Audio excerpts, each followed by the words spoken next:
What is trust? Welcome to Philosopher's Corner. I'm John. What is trust? The standard definition is the condition and obligation of having confidence placed in one.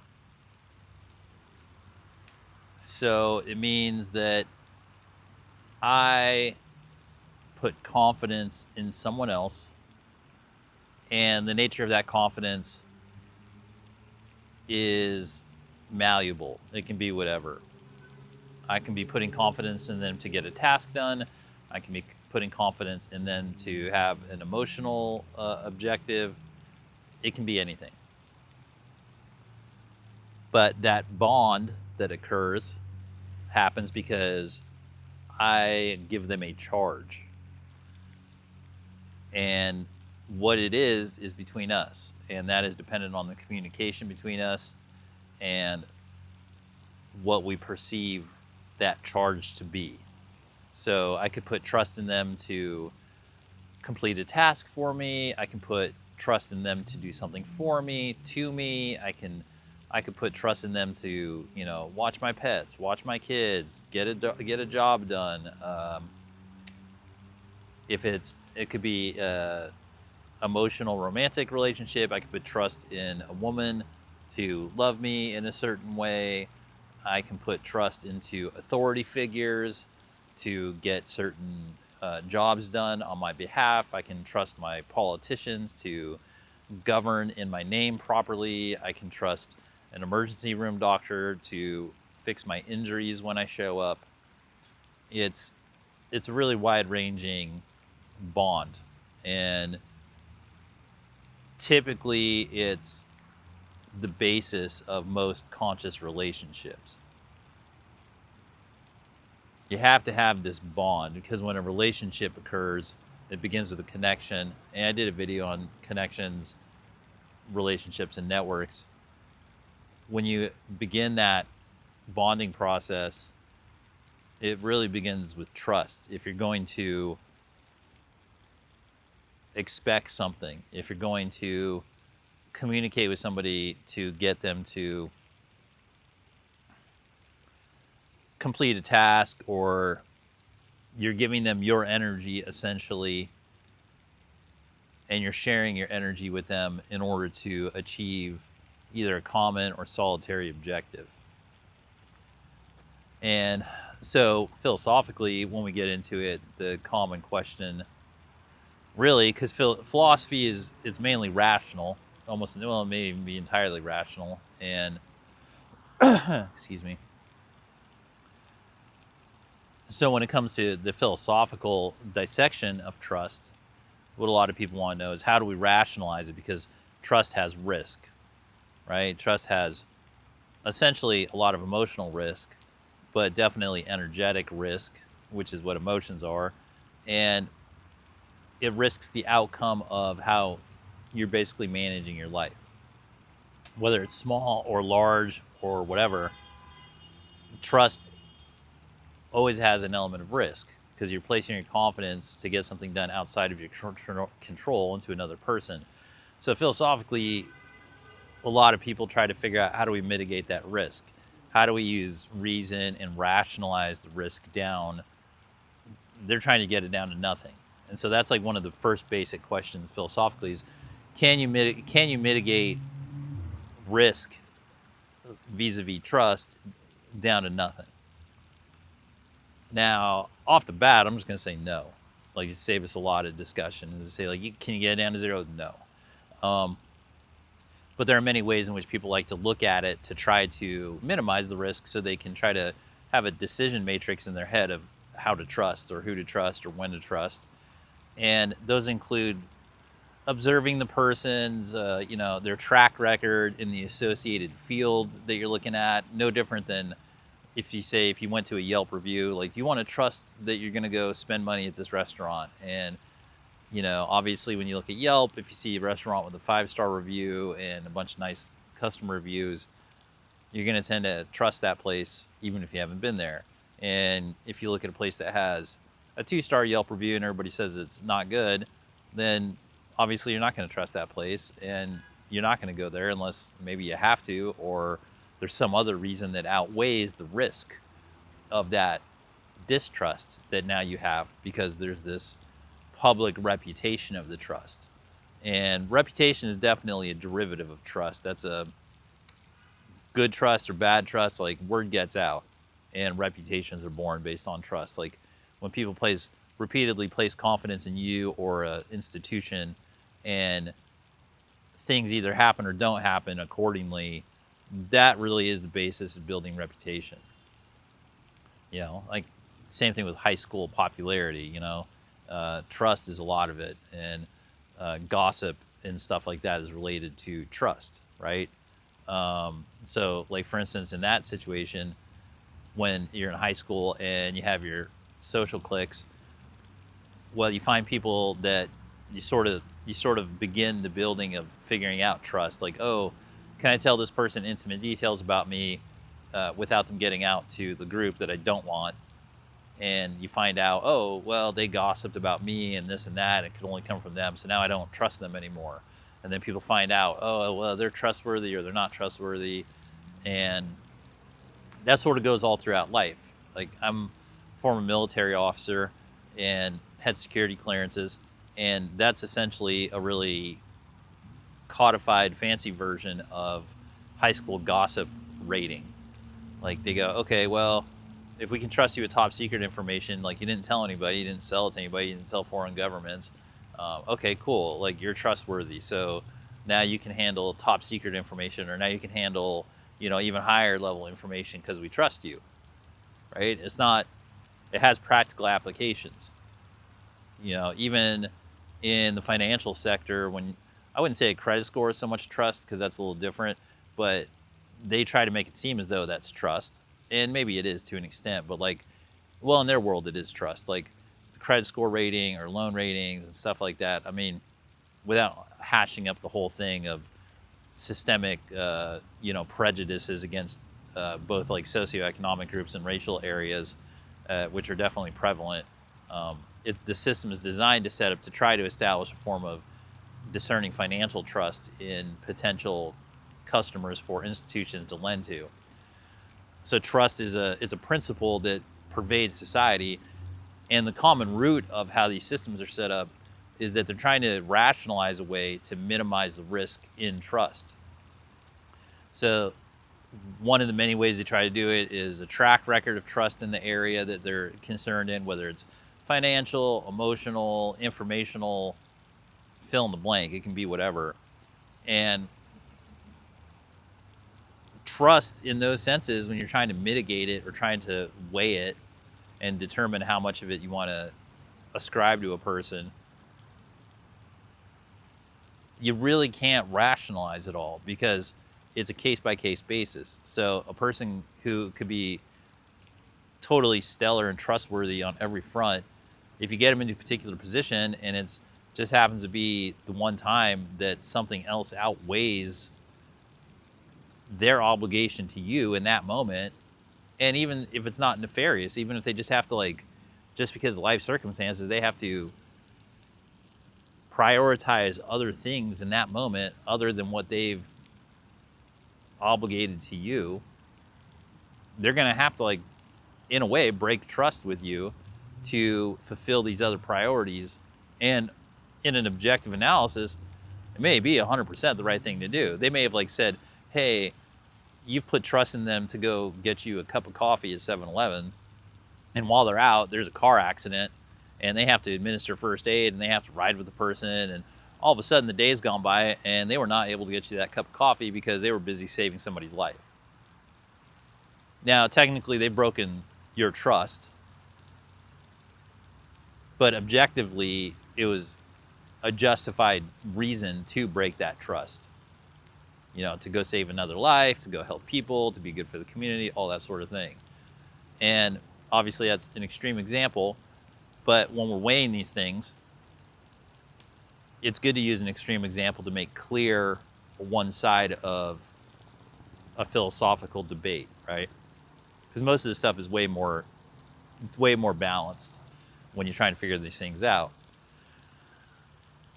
Now, that being said, if you're a really complex person and you realize, okay, well, we can't mitigate the risk externally down to nothing. That's impossible. You really can't. Okay, but you can get a really good sense of how that person that you're going to place the trust in is going to handle complex situations, and if they're going to be able to navigate it with you in the long run, or at least be trustworthy enough to honor it to the best of their ability. And that's kind of where you can really get to, is just, is this person to like the highest degree possible gonna do it, whatever that thing is, right? And it's not just a person, it can be a group, it can be an institution, and of course it can be even, it can even be something mystical or ethereal. Trust in spiritual powers and beings and things like that. That migrates into faith. Trust goes from faith, or maybe faith goes to trust. Either way, it's kind of the same thing. And it's also based on track record and then results that you get when you invested your energy. Because trust, where the rubber meets the road, is that trust is it's an investment of your energy and giving your faculty and your energy into someone else, and you're trusting their capability to achieve something for you using your energy and your confidence.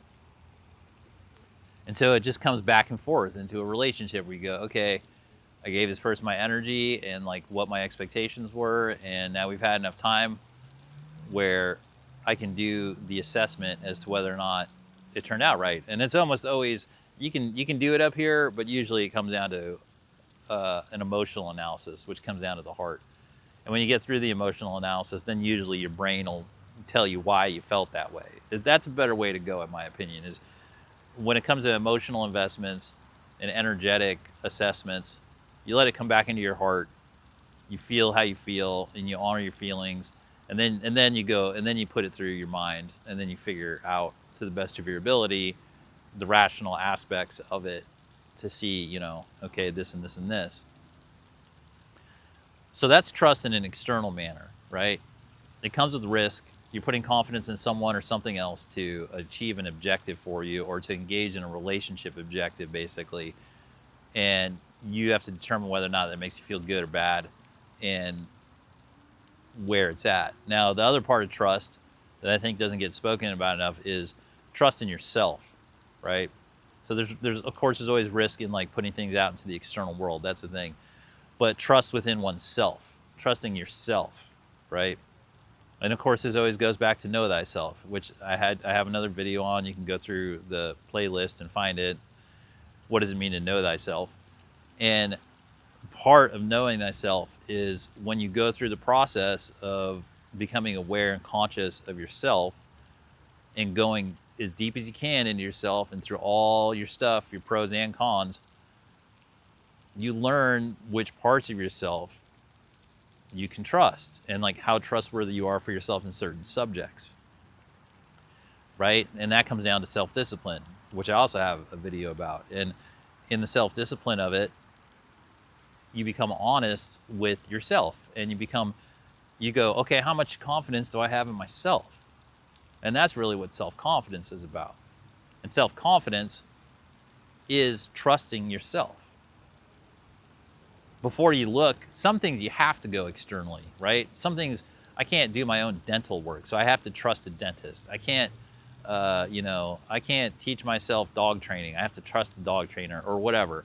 But a lot of things I have to learn to trust myself first, because then I know what are the things I can accomplish for myself. What are the things that I need to put confidence in for myself? And what things do I do in myself that I don't trust myself to do? And not just because I don't have the strength or stamina or whatever, or because I think I'm a dishonest person, but just because they're outside of my abilities, or because of whatever factor that I realize maybe I just can't get that done. And now, of course, you don't know until you try. But when you live enough life, then you get a sort of track record, a personal track record, where as long as we're honest with ourselves, as long as I'm deeply honest with myself, I know what things I can trust myself with. And then that way, when I know what level of trust I have in myself, and sometimes I sometimes I don't come through for myself, and sometimes I do. And when I get that track record of that, and I see the trends, and I get honest, and I fix what I can, and I evolve, and I try to get better in some areas and keep maintenance in other areas, that's really when I'm in a position to be able to engage in connections and relationships with other people with a higher degree of confidence, keeping in mind that trust, going, okay, I know what it's like to trust myself and this and that.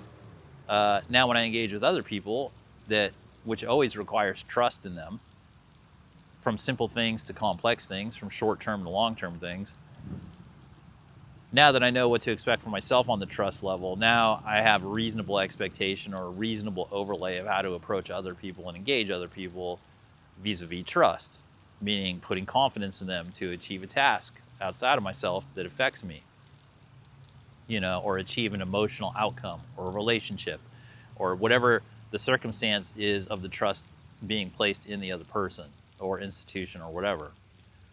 And where I think that helps mitigate the risk is that if I know what level of trust I have in myself, which really equates to security, like self-security, then I can know that if I go to another person for something, that I don't have to be as emotionally dependent and vulnerable in that moment of trust, because I still have trust in myself that even if they don't get it done, not in a pessimistic way, just in a realistic way, if they don't get that thing done or we don't get to that emotional resolution that I need, that it's not going to crush me, because I have trust in myself that I can survive that, and then I don't have to put external circumstances on that person that might actually cause them to not achieve that thing. If my lack of trust in myself, which manifests in insecurity, is placed on that person or that thing, that can actually inhibit the completion of the task or the emotional objective we have. And then I'll end up blaming them. I go, oh, well, they're untrustworthy, because I projected all my insecurities on them, which come from a lack of trust within myself. And so having trust and secure self-confidence in self breeds trust in others. And then even if they turn out to not be trustworthy for whatever reason on those fronts, I can emotionally survive that because I have emotional security and trust and self-confidence. And then also they can feel it. It breeds that confidence, that self-confidence, and that trust, right? And then we can start on a good footing, good emotional footing, and good emotional trust and relationship being exchanged when they can feel that I'm secure and that I actually have real trust in them, and that it's not an insecure hope that I'm just saying, oh, I can't do this, I need you to do it, and then just like being like sitting on the sideline waiting for them to fail so I can be like, oh, well, I don't trust you. It'd be the opposite of that. It'd be, look, I'm very self-confident, secure, trustworthy person, and I trust that you're the same, and we're going to do this. And whether it's a big or small thing, that sets it off on a good foot, because we're human beings and we don't, we can't do everything to 100% completion all the time, and things happen. And that's aside from people, having character defects or having personal agendas or being manipulative or deceitful or any of that stuff. But we start off on good footing with good vibes and good self-confidence. That gives us the best chance to make that trust work. And when trust works and those connections are honored and they continue to go through time, then that can flourish into healthy, strong, bonded relationships. And, then that really gets beautiful. And then when you have a number of those types of relationships, they can become trustworthy networks. And then life gets really good. So what is trust? That, is putting confidence in other people and yourself to get things done or accomplished on your behalf. So thanks for spending some time here at Philosopher's Corner. I hope you found it helpful. And as always, have fun.